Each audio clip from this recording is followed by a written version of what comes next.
퇴직연금 투자 1위도 미국, 2위도 미국, 3위도 미국입니다. 그런데 더 놀라운 건 따로 있습니다. 한국 사람들이 한국에서 일해서 모은 노후 자금이 왜 미국으로 향하고 있을까요? 이게 단순한 투자 이야기가 아닙니다. 노후 불안, 세금 구조, 환율, 그리고 대한민국 자본시장의 경쟁력까지 모두 연결된 이야기입니다. 퇴직연금 시장 규모는 이제 500조 원을 넘어섰습니다. 이 돈이 어디로 가느냐는 개인의 선택이기도 하지만 동시에 나라 경제와 맞닿아 있는 문제입니다. 오늘 뉴스의 핵심은 미국 주식이 좋다는 이야기가 아닙니다. 사람들이 노후를 준비하는 방식이 근본적으로 바뀌고 있다는 것입니다. 이 지점입니다. 지금까지의 핵심은 이렇습니다. 퇴직연금 자금의 이동은 단순한 투자 선택이 아니라 노후에 대한 판단입니다. 금융감독원 자료를 보겠습니다. 올해 1분기 말 기준 퇴직연금 전체 적립금은 DB형 221조 8천억 원, DC형과 IRP 합산 286조 9천억 원입니다. 비율로 보면 DB형이 43.6%, DC형과 IRP가 56.4%입니다. 숫자가 간단해 보이지만 이 안에 큰 변화가 있습니다. 불과 3년 전인 2023년까지만 해도 DB형이 53.7%로 절반 이상이었습니다. 그런데 2024년부터 DC형과 IRP 비율이 50.3%로 역전했습니다. 그 이후로도 계속 늘고 있습니다. 이 숫자가 왜 중요할까요? DB형은 회사가 운용합니다. 원금이 보장되는 예금이나 보험 위주입니다. 안정적이지만 수익률이 낮습니다. 반면 DC형과 IRP는 근로자 개인이 직접 운용합니다. 펀드와 ETF에 투자할 수 있습니다. 위험은 크지만 수익을 높일 여지가 있습니다. 이 전환이 의미하는 것은 하나입니다. 이제 대한민국 직장인들이 퇴직연금을 직접 굴리기 시작했다는 것입니다. 예전에는 퇴직연금을 어디에 투자하는지 관심이 크지 않았습니다. 회사가 알아서 해주는 돈, 그 정도의 인식이었습니다. 하지만 지금은 다릅니다. 직접 ETF를 고르고 수익률을 비교하고 노후를 스스로 설계합니다. 퇴직연금 시장이 사실상 개인 투자 시장으로 변해가고 있는 것입니다. 그 결과가 이번 통계입니다. 지난해 말 기준 퇴직연금 투자 규모 1위는 미국 S&P 500 ETF였습니다. 적립금만 3조 7천억 원입니다. 2위는 미국 나스닥 100 ETF 2조 1천억 원입니다. 3위는 미국 S&P 500 환해지 ETF 1조 6천억 원. 4위는 미국 나스닥 100 환해지 ETF 1조 5천억 원. 상위 4개가 모두 미국 주식 관련 상품입니다. 5위는 금 현물 ETF, 6위는 미국 상위 10개 테크주 투자 환해지 펀드입니다. 그리고 코스피 200 ETF가 9천억 원으로 겨우 7위입니다. 1년 전인 2024년 말에는 상위 7위 안에 국내 주식에만 투자하는 상품이 단 하나도 없었습니다. 당시에도 1위는 미국 S&P 500 ETF였습니다. 최근 코스피가 상승하면서 코스피 200 ETF가 7위로 올라온 것은 분명 의미 있는 변화입니다. 하지만 여전히 미국 ETF와는 큰 격차가 있습니다. 여기서 많은 분들이 묻습니다. 국내 증시도 최근 좋은데 왜 사람들은 미국을 선택할까요? 이유는 크게 세 가지입니다. 첫 번째는 규모와 안정성입니다. S&P 500은 미국 대표 기업 500개에 투자합니다. 애플, 마이크로소프트, 엔비디아, 아마존, 세계 경제를 실질적으로 이끄는 기업들이 포함됩니다. 단일 기업이 흔들려도 나머지가 받쳐주는 구조입니다. 두 번째는 산업 분산입니다. 국내 시장은 반도체와 자동차 같은 특정 산업의 비중이 집중되어 있습니다. 반면 미국 시장은 기술, 금융, 헬스케어, 소비재 등 다양한 산업에 걸쳐 있습니다. 한 섹터가 부진해도 다른 섹터가 대응하는 구조입니다.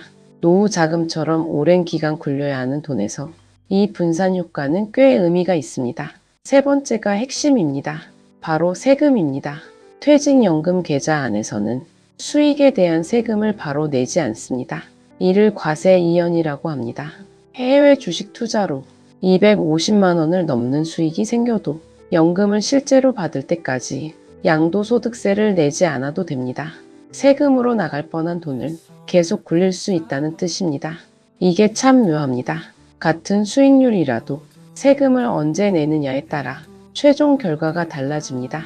반면 국내 주식은 대주주가 아닌 일반 투자자에게는 원래 양도세가 붙지 않습니다. 그래서 퇴직연금 안에서 국내 주식에 투자할 때는 절세 효과가 상대적으로 작습니다. 해외 주식에 투자할 때가 과세 이연 혜택을 더 크게 누릴 수 있는 구조입니다. 이 세 가지 이유가 합쳐지면서 퇴직연금 자금은 자연스럽게 해외 시장으로 흐르고 있습니다. 하지만 끝까지 봐야 할 이유가 있습니다. 모두가 미국 ETF의 인기에만 주목하고 있지만 진짜 중요한 이야기는 그 다음부터 시작됩니다. 지금까지의 핵심은 이렇습니다. 퇴직연금 자금이 미국으로 향하는 이유는 수익률만이 아니라 분산과 절세 구조 때문입니다. 문제는 이게 아닙니다. 많은 분들이 미국 ETF 인기가 높다는 사실에만 주목합니다. 하지만 모두가 놓친 진짜 포인트는 따로 있습니다. 퇴직연금 자금은 개인의 노후 자산이면서 동시에 국가 경제를 구성하는 돈입니다. 수백조 원 규모의 자금이 해외로 이동하면 생각보다 큰 파장이 생깁니다. 대표적인 것이 환율입니다. 해외 ETF를 사려면 달러가 필요합니다. 원화를 팔고 달러를 사야 합니다. 그 결과 달러 수요가 늘어납니다. 최근 원달러 환율은 한 달 가까이 1,500원대를 유지하고 있습니다. 전문가들은 이 고환율의 원인 중 하나로 달러 수요 과잉을 꼽습니다.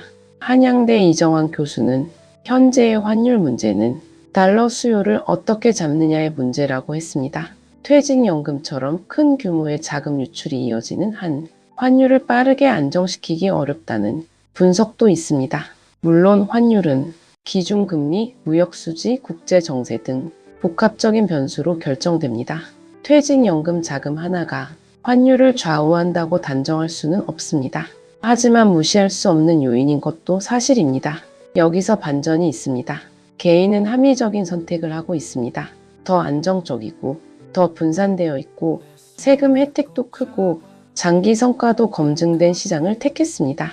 개인 입장에서는 이상한 선택이 아닙니다. 그런데 국가 전체로 보면 그 합리적인 선택들이 모여 국내 자본시장에서 돈이 빠져나가는 결과로 이어지고 있습니다. 한쪽에서는 노후를 준비하고 있고 다른 한쪽에서는 국내 자본시장 경쟁력이 흔들립니다. 둘 다 맞는 말입니다. 그게 이 문제가 어려운 이유입니다. 그래서입니다. 이 뉴스는 미국 주식이 좋으냐, 한국 주식이 좋으냐의 문제가 아닙니다. 국민들의 노후 자금이 어디를 더 신뢰하고 있는가에 대한 이야기입니다. 개별 사건이 아니라 더 큰 흐름입니다. 예전에는 부동산이 노후 준비의 중심이었습니다.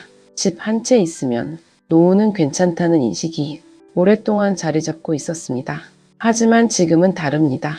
집값은 높아졌고 자녀 세대로의 이전은 어려워졌고 부동산만으로 노후를 감당하기 어렵다는 현실 인식이 퍼지고 있습니다. 그 자리를 채우고 있는 것이 퇴직연금과 ETF입니다. 매달 자동으로 적립되고 수십 년에 걸쳐 쌓이고 은퇴 후 생활비가 되는 돈. 이게 퇴직연금입니다. 그렇기 때문입니다.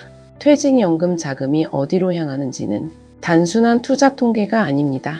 앞으로 대한민국 자산시장의 방향을 보여주는 중요한 신호일 수 있습니다. 그리고 이 흐름은 국내 자본시장에도 숙제를 던집니다. 노후 자금이 국내보다 해외를 선택한다면 국내 시장은 무엇을 바꿔야 할까요? 기업 지배 구조가 개선되어야 할 수 있습니다. 배당 문화가 성숙해야 할 수 있습니다. 시장 변동성이 줄어야 할 수 있습니다. 국내 증시가 코스피 200 ETF를 7위까지 끌어올린 것은 작은 변화이지만 의미 없는 숫자가 아닙니다. 국내 증시가 실적과 신뢰를 쌓아간다면 퇴직연금 자금의 방향도 달라질 수 있습니다. 하지만 그건 시장이 증명해야 할 문제입니다. 이게 참 묘합니다. 개인의 선택이 시장을 만들고 시장의 신뢰가 다시 개인의 선택을 바꿉니다. 퇴직연금 통계 하나가 이 순환의 현재 상태를 보여주고 있습니다. 지금까지의 핵심은 이렇습니다. 이번 뉴스의 본질은 미국 ETF가 아니라 노후 자산이 어디를 신뢰하는가입니다. 정리해 보겠습니다. 퇴직연금 ETF 투자 상위 4개는 모두 미국 주식 관련 상품이었습니다. 국내 증시가 강세를 보이는 상황에서도 노후 자금은 여전히 해외 시장을 선택하고 있습니다. 그 배경에는 분산 투자, 글로벌 기업 노출, 그리고 과세 이연 효과가 있습니다. 하지만 더 깊이 들여다보면 이 흐름이 환율에 영향을 주고 국내 자본시장 경쟁력 문제를 드러내고 있습니다. 여기서 40대 이상 시청자라면 한 번쯤 점검해 볼 질문이 있습니다. 내 퇴직연금은 지금 어디에 투자되고 있습니까? DB형 그대로인지 DC형으로 전환했는지, 전환했다면 어떤 상품에 담겨 있는지 많은 분들이 퇴직연금을 오래전에 가입하고 이후에는 거의 들여다보지 않습니다. 이게 참 아쉬운 부분입니다. 퇴직연금은 30년, 40년에 걸쳐 모이는 돈입니다. 초기에 어떤 선택을 하느냐에 따라 은퇴 시점의 금액이 크게 달라질 수 있습니다. 물론 투자는 각자의 상황과 판단에 따라 다르게 접근해야 합니다. 위험을 감수하기 어려운 분도 있고 안정성이 최우선인 분도 있습니다. 중요한 것은 그 선택이 내 노후 계획과 맞닿아 있어야 한다는 점입니다. 부동산은 사는 공간이면서 자산이기도 합니다. 퇴직연금은 직장 생활의 결과이면서 노후 생활의 토대이기도 합니다. 사람들은 지금 어디에 투자할지를 고민하는 것이 아니라 어디에 노후를 맡길지를 고민하고 있습니다. 그래서 이번 뉴스는 ETF 뉴스이면서 동시에 노후 뉴스입니다. 환율 뉴스이면서 자산관리 뉴스입니다. 그리고 지금 이 순간 일하고 있는 모두의 미래 이야기입니다. 앞으로 국내 증시가 퇴직연금 자금을 더 끌어올 수 있을지 아니면 해외 자산 중심 흐름이 계속될지는 조금 더 지켜봐야 할 문제입니다. 다음 영상에서는 퇴직연금 투자자들이 가장 많이 선택한 S&P 500 ETF와 최근 급성장 중인 AI 반도체 ETF의 차이를 쉽게 비교해 보겠습니다. 오늘 여러분께 드릴 질문은 하나입니다. 여러분은 노후 자금을 맡긴다면 국내 시장과 해외 시장 가운데 어느 쪽이 더 신뢰가 가십니까? 구독과 좋아요는 한 번 더 생각해 보게 되는 힘이 됩니다. 오늘도 행복한 하루 되세요. 감사합니다.